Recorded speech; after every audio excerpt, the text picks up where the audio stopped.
Tahukah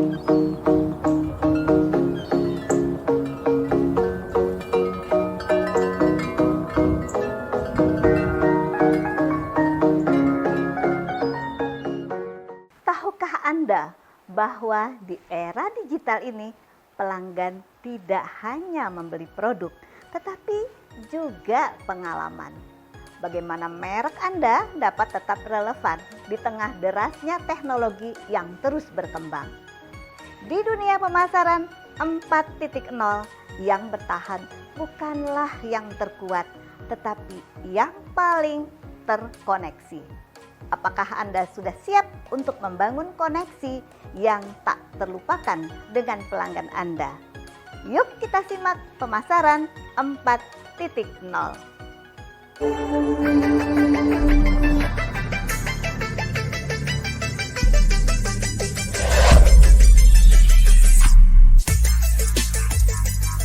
Selamat datang di dunia manajemen pemasaran, di mana strategi bertemu kreativitas. Pemasaran 4.0 adalah evolusi pemasaran yang mengintegrasikan teknologi digital dengan pendekatan humanis untuk menciptakan pengalaman pelanggan yang lebih personal, interaktif, dan relevan. Konsep ini diperkenalkan oleh Philip Kotler dan timnya sebagai respon terhadap perubahan besar yang dibawa oleh revolusi digital dan konektivitas global. Dalam pemasaran 4.0, pelanggan tidak hanya dipandang sebagai target pasar, tetapi juga sebagai mitra aktif yang berkontribusi pada keberhasilan suatu merek. Ini adalah transisi dari pemasaran tradisional ke pemasaran digital dengan tetap mempertahankan hubungan emosional yang kuat antara merek dan pelanggan. Beberapa karakteristik utama pemasaran 4.0 antara lain. Pertama, integrasi offline dan online. Pemasaran 4.0 memadukan elemen pemasaran tradisional yang lebih bersifat offline dengan teknologi digital yang bersifat online. Contoh, toko fisik yang terhubung dengan aplikasi seluler untuk pengalaman belanja yang lebih mudah karena tidak harus datang secara fisik ke tokonya. Yang kedua adalah pendekatan multi saluran atau omnichannel. Konsumen dapat berinteraksi dengan merek melalui berbagai saluran, baik online maupun offline, seperti media sosial, situs web, email, dan bisa juga datang langsung ke toko fisik. Semua saluran ini diintegrasikan untuk memudahkan pelanggan dalam pembelian. Yang ketiga adalah peran data dan analitik. Menggunakan data besar atau big data dan teknologi analitik untuk memahami perilaku konsumen, memprediksi kebutuhan mereka, dan menciptakan pengalaman yang lebih personal. Contoh, Netflix menggunakan data untuk merekomendasikan konten yang sesuai dengan preferensi pengguna. Dan yang keempat, customer journey yang berubah. Perjalanan pelanggan kini lebih kompleks dan tidak linier, melibatkan berbagai titik kontak atau touch points sebelum keputusan pembelian dibuat. Contoh, konsumen mungkin melihat iklan di media sosial, mencari ulasan secara online, dan akhirnya membeli di toko fisik. Ada 4 prinsip pemasaran di dalam pemasaran 4.0. Pertama, mengutamakan keterlibatan pelanggan atau engagement. Dalam pemasaran 4.0, hubungan antara merek dan pelanggan harus dua arah, di mana pelanggan dapat memberikan masukan, ide, atau bahkan menciptakan konten untuk merek. Yang kedua adalah personalisasi dan relevansi. Pelanggan menginginkan pengalaman yang disesuaikan dengan kebutuhan dan preferensi mereka. Contoh, Amazon merekomendasikan produk berdasarkan riwayat pencarian dan pembelian pelanggan. Yang ketiga, mengelola perjalanan pelanggan atau customer path. Perjalanan pelanggan di era 4.0 mencakup 5 tahap utama. Pertama, aware. Pelanggan mengenal merek melalui iklan atau juga media sosial. Yang kedua adalah appeal. Merek menarik perhatian pelanggan dengan cerita atau nilai yang menarik. Berikutnya, S.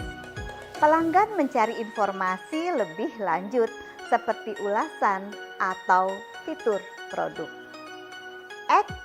Pelanggan memutuskan untuk membeli. Dan berikutnya adalah advocate. Pelanggan yang puas membagikan pengalaman positif mereka kepada orang lain. Dan yang keempat, ciri yang keempat ini adalah pemasaran horizontal, kolaboratif marketing. Konsumen tidak hanya menerima pesan dari merek, tetapi juga dari sesama konsumen. Contoh, testimoni, ulasan, dan rekomendasi dari teman yang dianggap lebih dapat dipercaya daripada iklan langsung dari merek.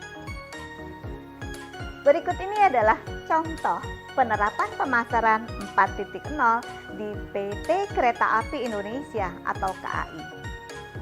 Penerapan pemasaran 4.0 dapat memanfaatkan teknologi digital untuk memberikan pengalaman pelanggan yang lebih baik, sekaligus membangun hubungan emosional dengan penumpang.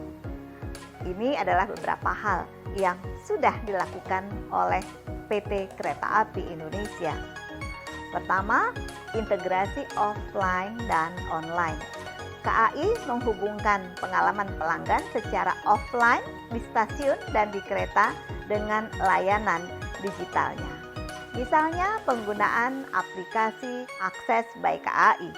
Penumpang dapat memesan tiket, memilih kursi, dan melihat jadwal kereta langsung dari aplikasi. Notifikasi juga bersifat real time, memberikan pembaruan jadwal keberangkatan, informasi keterlambatan, atau perubahan jalur peron. Selain itu juga penumpang dapat melakukan self check-in. Penumpang dapat mencetak boarding pass di stasiun dengan barcode dari aplikasi, bahkan menggunakan face recognition. Untuk pendekatan multi saluran atau omni channel, KAI menggunakan berbagai saluran komunikasi untuk lebih menjangkau pelanggannya. Misalnya penggunaan media sosial. KAI menggunakan media sosial seperti Instagram, TikTok, dan Twitter untuk berbagi promosi, konten edukatif, atau kisah menarik tentang pelanggan. Selain itu juga dilakukan kampanye digital menggunakan iklan di YouTube atau Instagram yang menunjukkan pengalaman perjalanan kereta yang nyaman dan menyenangkan. KAI juga menggunakan kolaborasi dengan influencer, mengajak influencer melakukan perjalanan dengan kereta api dan membagikan pengalaman mereka untuk menarik segmen milenial dan juga Gen Z. Melibatkan pelanggan melalui komunitas. KAI membangun hubungan yang lebih dalam dengan pelanggan melalui interaksi dua arah. Misalnya ada komunitas penumpang KAI, membuat grup online untuk pelanggan berbagi cerita dan pengalaman perjalanan atau berdiskusi tentang rute baru. Ada juga umpan balik digital, menggunakan survei di aplikasi untuk meminta pendapat pelanggan tentang layanan dan juga secara transparan menindaklanjuti masukan mereka. Dan juga memberikan pengalaman digital di dalam kereta KAI menggunakan teknologi untuk meningkatkan kenyamanan selama perjalanan. Misalnya penggunaan aplikasi Akses by KAI untuk layanan hiburan digital, menyediakan film, musik, ataupun juga berbagai cerita lainnya yang dapat dinikmati selama perjalanan. Menu digital untuk catering. Penumpang dapat memesan makanan langsung dari aplikasi tanpa perlu menunggu prama ataupun prami datang. Dengan menerapkan pemasaran 4.0, KAI dapat menciptakan pengalaman perjalanan yang lebih nyaman, personal, dan juga relevan. Pendekatan ini tidak hanya menarik pelanggan baru, tetapi juga meningkatkan loyalitas penumpang setia dengan menggabungkan teknologi digital dan hubungan emosional. Pemasaran 4.0 masih sangat relevan karena terus memanfaatkan teknologi digital yang semakin maju. Meskipun kini telah memasuki era pemasaran 5.0, pemasaran 6.0, prinsip-prinsip pemasaran 4.0 tetap menjadi dasar bagi strategi pemasaran modern. Teknologi boleh berkembang, tetapi pada akhirnya pemasaran tetap soal manusia. Dengan pemasaran 4.0, kita punya kekuatan untuk menciptakan hubungan yang mendalam dan pengalaman yang mengesankan bagi pelanggan. Mari kita gunakan kekuatan ini untuk membuat dunia pemasaran yang lebih baik. Jadi, bagaimana merek Anda dapat memanfaatkan teknologi dan tetap mempertahankan hubungan emosional dengan pelanggan? Bagikan ide Anda di kolom komentar dan mari kita berdiskusi tentang masa depan pemasaran. Terima kasih telah mengikuti materi tentang pemasaran 4.0. Tetap semangat dan teruslah belajar menjadi pemasar yang luar biasa.